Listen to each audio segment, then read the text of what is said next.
আমাদেরকে একটা সময় বলা হতো জামাত ইসলামী হলো মোল্লা মসজিদ দল, মোল্লার দল মসজিদ পর্যন্ত, আমরা মসজিদের ইমামতির দায়িত্ব পর্যন্ত নিতে পারবো, এই ধরনের প্রপাগান্ডা ছিল। আলহামদুলিল্লাহ আমাদের এমপি যারা নির্বাচিত হয়েছিলেন, আমাদের 2 জন মন্ত্রী যারা 3টে মন্ত্রণালয় পরিচালনা করেছেন, আমাদের এই সকল মন্ত্রী এমপিরা এই দায়িত্ব পালনের মধ্য দিয়ে এমনভাবে বুঝিয়ে গেছেন, এমনভাবে প্রমাণ করেছেন যে আমরা যেভাবে মসজিদ পরিচালনা করতে সক্ষম, আমরা পৃথিবীও পরিচালনা করতে সক্ষম, আমরা রাষ্ট্র পরিচালনা করতে সক্ষম। শুধু সক্ষম না, ভালোভাবে সক্ষম, অন্যান্যদের চাইতে আরো ভালোভাবে সক্ষম। কারণ 2 জন মন্ত্রী 3টা মন্ত্রণালয় পরিচালনা করেছেন। আজও পর্যন্ত, তার আগেও আমাদের শহীদ সাবেক আমিরে জামাত শহীদ মাওলানা মতিউর রহমান নিজামী রাহিমাহুল্লাহ, তিনি 2টা মন্ত্রণালয় পরিচালনা করেছিলেন, কৃষি মন্ত্রণালয় আর শিল্প মন্ত্রণালয়। তিনি যখন শিল্পমন্ত্রী, সারা বাংলাদেশের সুগার মিলগুলোর যে অবস্থাটা তিনি এনে দিয়েছিলেন, তার আগেও ছিল না, এরপরেও আর নেই। এখন তো সুগার মিল অনেক বন্ধ হয়ে গেছে। এটাকে লাভজনক প্রতিষ্ঠানে পরিণত করার জন্য আপ্রাণ চেষ্টা করেছেন এবং তিনি সফল হয়েছিলেন। এটার নাম হলো ইসলামী আন্দোলনের নেতা, এটার নাম হলো জামাত ইসলাম। জামাত ইসলামের নেতৃত্বের পক্ষে কেবলমাত্র সম্ভব। সুতরাং সম্মানিত ভাইরা আমার, হয়তোবা আমাদেরকে, আমরা দুনিয়া পরিচালনা, প্রযুক্তির যোগ্যতা, বৈষয়িক যোগ্যতার দিক থেকে হয়তো আমাদের ঘাটতি ছিল, বাট ইসলামী নৈতিকতার ওই পর্যায়টা উত্তীর্ণ হওয়ার কারণে আল্লাহ রাব্বুল আলামিন এই 2 জন সহ আমাদের নেতৃবৃন্দকে এমনভাবে সফলতা দিয়েছেন এবং এই নেতৃবৃন্দের মাধ্যমে এমন প্রমাণ করেছেন যে জামাত ইসলামী আগামীতে বাংলাদেশ পরিচালনা করতে সক্ষম। সম্মানিত ভাইরা, এই জন্য যোগ্যতার বিকল্প কিছু নেই, আমাদেরকে তৈরি হতে হবে। এই যে আপনাদেরকে আজকে ডেকে নিয়ে আসা হয়েছে আগামী দিনের নেতৃত্বের উপযোগী হিসেবে আপনাকে তৈরি করার জন্য, কারণ আমাদের চ্যালেঞ্জ অনেক। চতুর্দিক থেকে জাহেলিয়াত আমাদেরকে আষ্টে পৃষ্ঠে ধরে আছে, অসংখ্য চ্যালেঞ্জ। আমি মাঝে মাঝে যেন বলি যে আমাদের যদি একেবারে আমাদের চোখের সামনে একেবারে দৃশ্যমান 5টা বড় ধরনের চ্যালেঞ্জ আজকে আমাদেরকে মোকাবেলা করতে হচ্ছে, যে চ্যালেঞ্জ মোকাবেলার যোগ্যতা যদি আমরা অর্জন করতে ব্যর্থ হই, তাহলে আমাদের বিজয় আসবে না, গোলে পৌঁছানো যাবে না।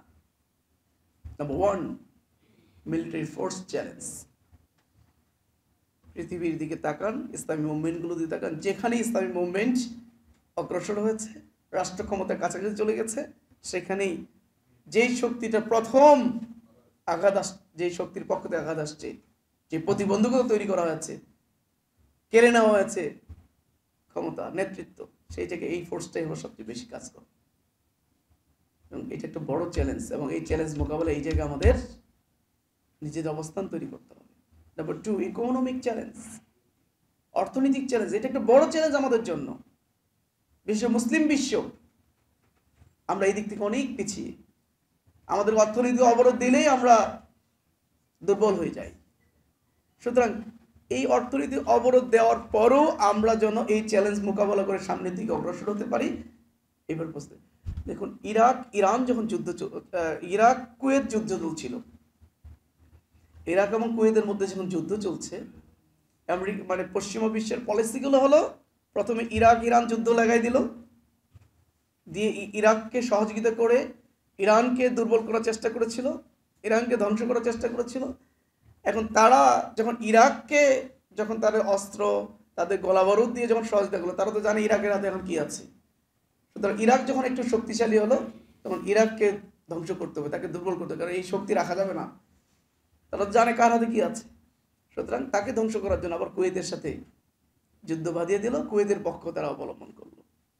এই জায়গায় মধ্যস্থতাকারী হিসেবে নাজিমুদ্দিন আরবাকা, তখন তুরস্কের তিনি ভাইস প্রেসিডেন্ট ছিলেন, তিনি আসলেন মধ্যস্থতাকারী হিসেবে, যে মুসলিম বিশ্বের মধ্যে, মধ্যপ্রাচ্যের মধ্যে যেন যুদ্ধ না লাগে। তিনি মধ্যস্থতাকারী হিসেবে আসলেন, 2 পক্ষকে তিনি বুঝাচ্ছেন। তো সাদ্দাম হোসেনের কাছে গেলেন, বললেন, সাদ্দাম হোসেন, আমেরিকা ইউরোপ তোমাকে অবরোধ দিয়েছে, অর্থনীতি অবরোধ দিয়েছে, বাণিজ্যিক অবরোধ দিয়েছে। এই অবস্থায় তুমি কতদিন টিকবা, কতদিন চলবা, তুমি পারবা ওদের সাথে? তো সাদ্দাম হোসেন বললেন, দেখুন আমি 15 বছর পর্যন্ত এই অবস্থায় চলতে পারবো, 15 বছর পর্যন্ত আমার কোনো সমস্যা হবে না। 15 বছর পরে কি হবে এটা পরের বিষয়, এর মধ্যে আবার হয়তো বাকি প্রস্তুতি আমাদের নিতে হবে। তিনি বললেন, আমার দেশের যে খেজুর আছে, আর কিছু না তুলে খেজুর খেয়েও আমরা 15 বছর পর্যন্ত টিকে যেতে পারবো। তার মানে তার একটা অর্থনৈতিক একটা ভিত্তি ছিল সেই সময়, তার সাহস ছিল যে আমার যে অর্থনীতি এখন আছে, আমার দেশের যে সম্পদ আছে, আমাকে যদি চতুর্দিক থেকে অবরোধ করে রাখা হয়, তারপর 15 বছর পর্যন্ত আমি চলে যাব, টিকে থাকবো। এই ধরনের চ্যালেঞ্জ মোকাবেলার জন্য এই ধরনের মানসিক এবং বাস্তবিক পদক্ষেপ যোগ্যতা আমাদের থাকতে হবে। যে আমাকে 20 বছর অবরোধ করে ইরান, একের পর এক অবরোধ ইউরোপ আমেরিকার পক্ষ থেকে, কিন্তু কোনো অবরোধ কিন্তু ইরানকে থামিয়ে রাখতে পারেনি, অগ্রসর হয়ে গেছে সামনের দিকে। ইকোনমিক চ্যালেঞ্জ একটা বড় চ্যালেঞ্জ আমাদের জন্য, যেন এই চ্যালেঞ্জ আসলে আমরা যেন মোকাবেলা করতে পারি, সেই যোগ্যতা দক্ষতা আমাদের মধ্যে থাকতে হবে। নাম্বার 3, কালচারাল চ্যালেঞ্জ, খুবই বিগ চ্যালেঞ্জ একটা আমাদের জন্য। কারণ আমরা এইখানেও আমরা যারা আছি, আপনাদেরকে যদি প্রশ্ন করি, একজন মুসলমান হিসেবে আমাদের সংস্কৃতিটা কি? এটা এখন আমরা যে সংস্কৃতি এখন লালন করি, একেবারে মাথা থেকে পা পর্যন্ত যদি বলি এখানে মুসলমান সংস্কৃতি কি আর আমরা কি লালন করছি, এখানেও আমাদের অনেক গলদ আছে।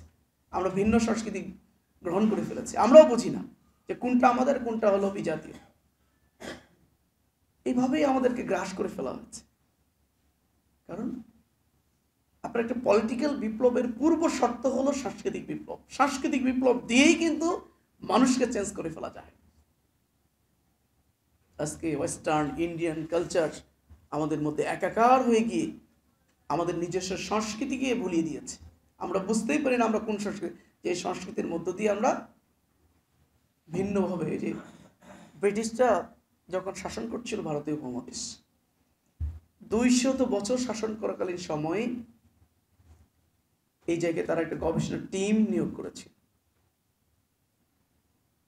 তারা চিন্তা করেছে কিভাবে আমরা একটা সময় চলে যাব এখান থেকে, বাট আমরা চলে যাওয়ার পরও এই ভারতীয় উপমহাদেশকে কিভাবে নিয়ন্ত্রণ করা যায়, কিভাবে শাসন করব আমরা।